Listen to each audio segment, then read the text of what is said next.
I think when it comes to the young lady, she does have like different things that have transpired for me as a dad. If that was my son, I would definitely be concerned about it. I think there's other ways you could protect his assets, but I definitely would think he should look in the direction of protecting his assets. Maybe not with a prenup, but there's other things you could do these days.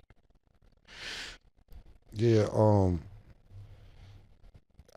they'll try to hit you with that shit. Why I get a prenup? If you really love me. If you really love me, sign the prenup. What you here for? If you here for love, just sign this joint and you don't get none of my money because the love is free. What you need? What are we doing here? I'm not signing. Do what you want, Travis. That's up to you. I'm not signing a prenup unless Shorty getting as much money as I get or more than me. If you're not getting more than me, you have to sign a prenup. It just works like that for me. I don't get it. I don't know why love needs to be defined by a piece of paper. Why we can't just be love each other and do paperwork got to do with it. Look at Remy and Pat. Shit going crazy all weekend over that, man. Shit, wow, my nigga. All because of this piece of paper. They was black love. Now, I'm not taking nobody's side. Remy's my friend and Pap's my friend. I don't have a side in this. All because of some paper. Shit is messy all weekend. Remy pulling out pawn shop receipt, talking about her Cartier bracelet is missing. Pap talking about he knocked the nigga out that she dating. This has been a mess all weekend. You know why? Because of this piece of paper. When you're a girlfriend or boyfriend, just leave. And I know squad is right. You ain't staying that long to where you think you live here. Because they'll run that too, fellas. Don't get caught up in that. Try and kick her out, and it's been 8 months, and now she got squatters' rights and all that shit. Yo, get that 10-day joint, go home for 10 and come back for 10 if you really like her. Because at the end of the day, it's too many laws for the person without the money. Now, you know who's probably a sucker to all the females? Now, it's cool when they do it. It's a problem when Kevin Federer do it. Kevin Federer's up $100 million off of 3 wives. Britney Spears, forget the other 2 actresses, but women to say he's a sucker because he doing what Dre or somebody doing.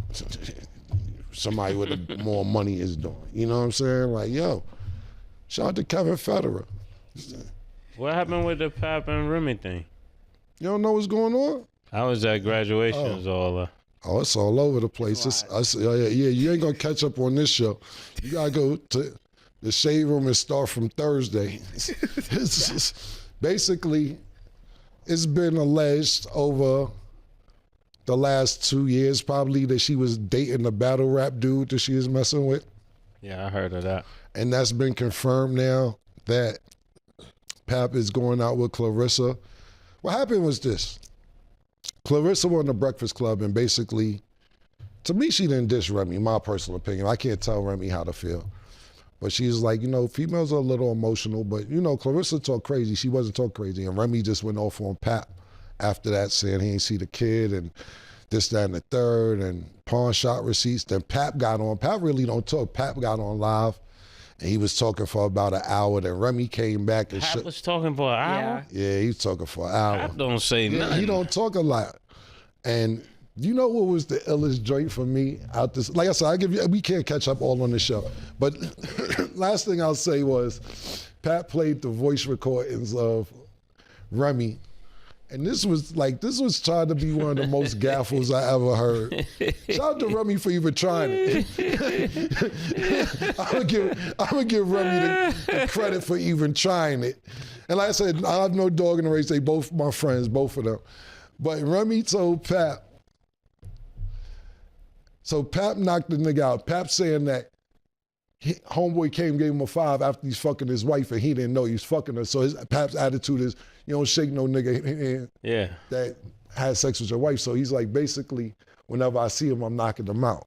So Pap knocked him out.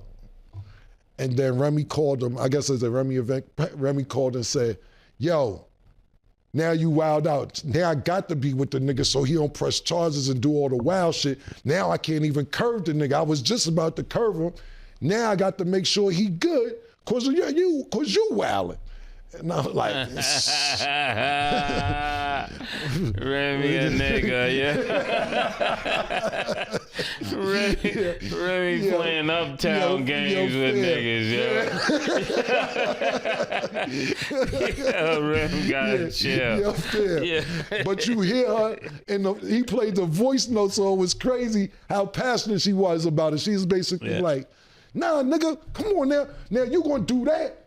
When I was just about to stop fucking with the nigga, now I gotta make sure we good, so I gotta stay next to the nigga. And I'm like, you going for that? So I'm like, all right, if you wanna go for that, good.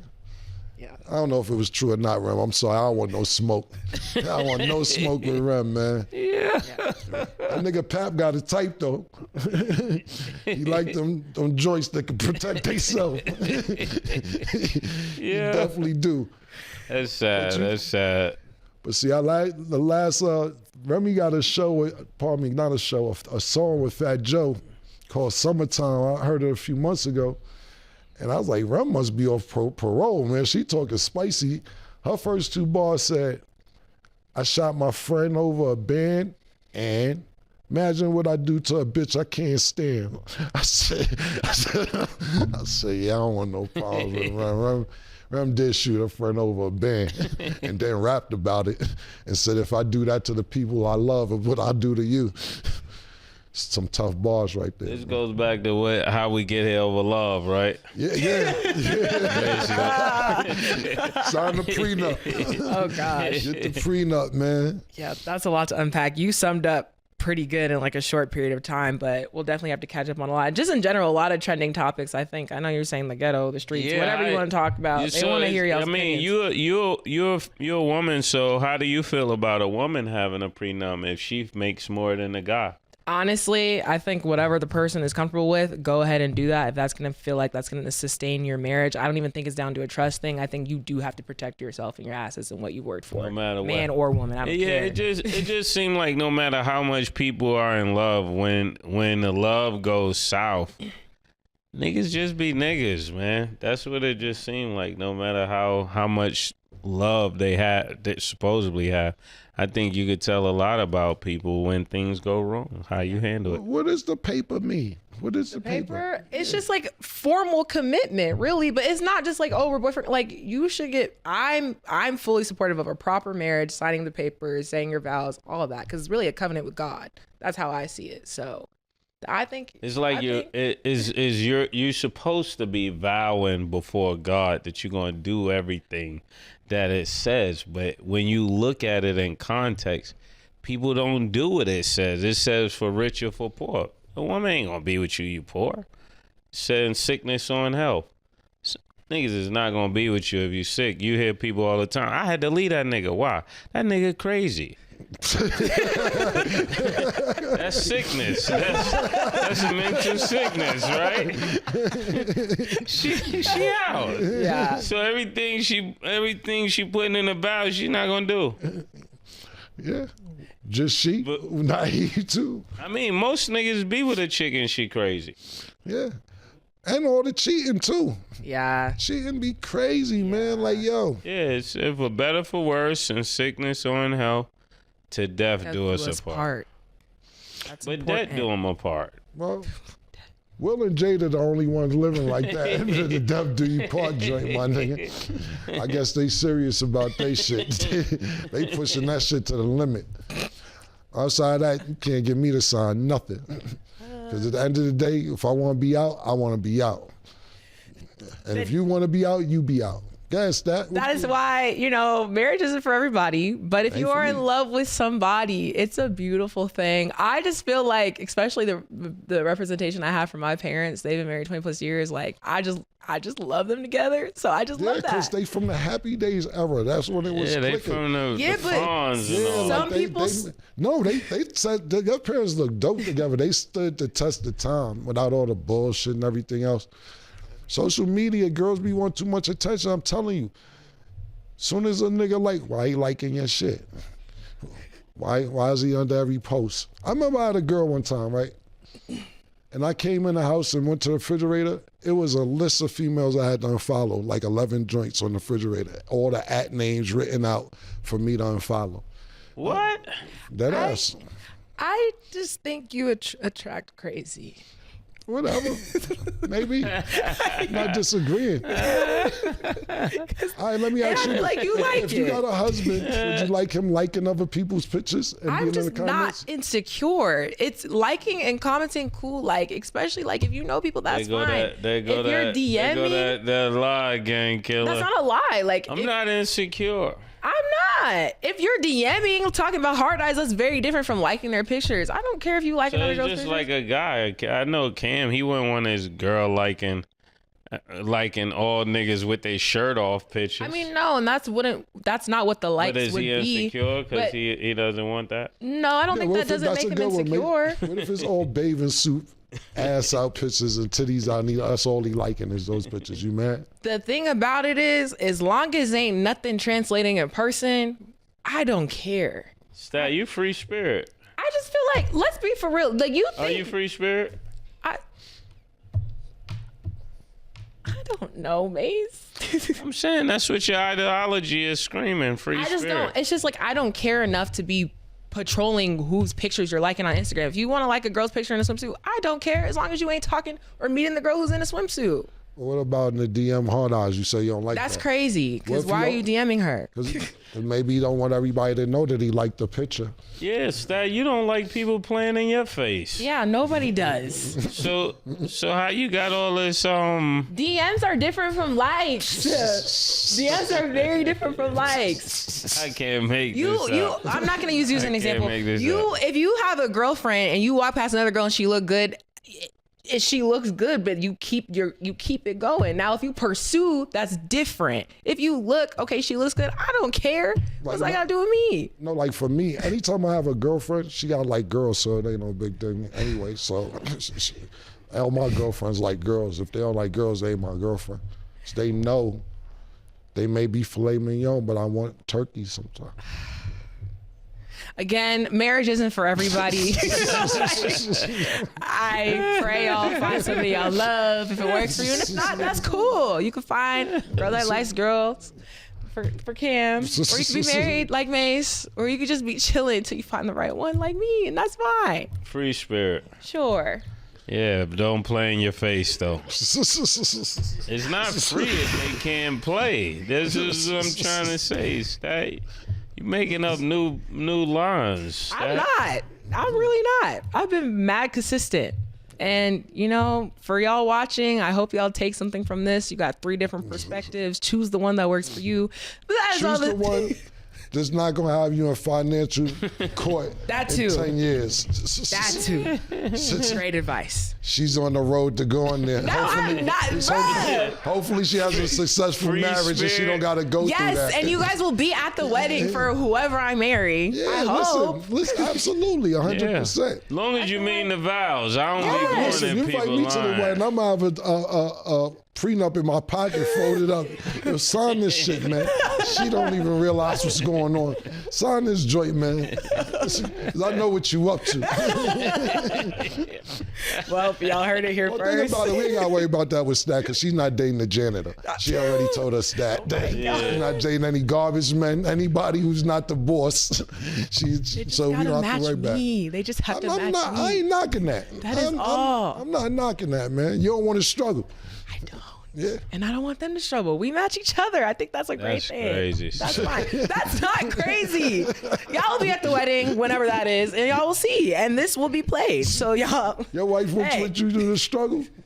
Yeah, that's the only way I could do it. Yeah, I know you. I know you hard to please. Pause. Pause. I'm trying. So you had to be deep rooted for my nigga murder to do that, man. Well, good luck to y'all. That is all the time that we have for today. Thank y'all for watching. And as always, it is what it is. James, so he had a career high game. 17 points, 7 and 10 from the field, 5 assists, 3 rebounds, and he played for 30 minutes in the Lakers' 118-89 loss to the Bucks. So one person in particular who had something to say was Stephen A. So he came back with a different point of view saying, this is the big picture here that I want to bring up. I might have been wrong. And then he was kind of like, are you listening, LeBron? Are you listening, James family? Are you listening, Rich Paul? So he made sure that they heard what he was saying about Bronny James. So Trista, what did you think of Stephen A's response? And then how did you feel about Bronny James' gameplay versus the Bucks? Stephen A is one of those guys who, even when he says when he's wrong, he still tries to circle the block and spin it back around on why he always felt and believed in Bronny. He also said, okay, I was maybe wrong, but I also have always believed in Bronny as an NBA talent. So did you believe or did you not believe? Do you think that he should be playing in NBA games? Do you think it's disrespectful? Do you think LeBron as a dad is like being shameless in his nepotism, or do you not? So I thought that was very like talking out of two sides of your mouth kind of a thing, which is like not unlike Stephen A. He's an entertainer. Like he doesn't want facts to get in the way of a good time. So to me, that was like just Stephen A doing more Stephen A stuff. In terms of Bronny, I think the context of Bronny is maybe not considered as much when we're looking at what he should be doing and what he's capable of doing and like what we should expect from him. Like you're talking about a kid who almost died not that long ago, played for one of the worst, most mediocre college coaches in all of the NCAA, this guy, Andy Enfield, which like all of the NCAA experts fry him, put him on the hibachi as being just like one of the most terrible coaches that a kid like that could play for. So he had to run with the USC system. And I don't even know why he went to USC. I kind of think it was because he wanted to stay at the big mansion Casa de LeBron and like stay close to home. Because he could have gone anywhere. He could have gone to Ohio State. Could have gone to Oregon. Those were the teams that he was looking at down the stretch. So he's like on death's door, has a heart issue, ends up finally playing, doesn't average much in college, but that was like pretty much to be expected. You didn't get all the preseason time with your team. You weren't building that chemistry that you were talking about, Mase, with the squad, and they weren't any good anyway. So, okay, so I'm not expecting much from LeBron James Jr. in his rookie year. The fact that he's playing in NBA games and getting 30 minutes, even though he was playing with, the Long Beach Stars or whoever basically the G League team that he was playing with, because no one else played, right? It was like Dorian Finney-Smith was out, Luka was out, LeBron was out, Rui was out, Jared Vanderbilt was out, Dorian Finney-Smith out. So like him and the South Bay Lakers, we're going to get clapped by the Milwaukee Bucks no matter what. So for him to be able to show, okay, I can get my own shot, I can shoot the three well. I think he shot 50%, 2 for 4, and still be able to like hold his own. Everybody was getting smacked on that team. It didn't really matter. He was playing with, a Shake Milton, who's Shake Milton. So I think it was good, but at the end of the day, I still don't think he's like NBA material right this second. So you weren't impressed then? You weren't impressed? I was impressed by the performance, considering that the expectations on an NBA floor were low. He didn't shake the shit out of Giannis. He did. He shook him. He has the ability to get his own shot and score. He's not the best defender. It wasn't like he was on the floor and, like you say, plus minus. They lost by 29 and Bronny was a negative 36. Now, he was on the floor with other players who aren't any good either. So you can't really blame it all on him. It was great to see him achieve, but they did get the shit kicked out of them when they played the Bucks. So I'm not like, you kind of have to add that to the context of his performance. Wow. What do you have to say, Stat? I'm done talking about Bronny. You definitely did say that. I told you that. I said, if I don't have anything good to say, I'm going to do what my mother told me. If you don't have nothing good to say, don't say nothing at all. And I'm not going to join the bashing train. When I have something good to say, I'm going to say it. Okay, so you don't have What would anything you good like to to say. say? Like, that's confirmed. Got it. You said a lot without saying anything. No, but fair. I'm definitely not talking about that anymore. If it comes up, it's like the Cowboys to me, because I think when you begin to speak of any person consistently negative and there's nothing that they did warranted towards you, that is hating. And I'm never going to be deemed as a hater. Yeah.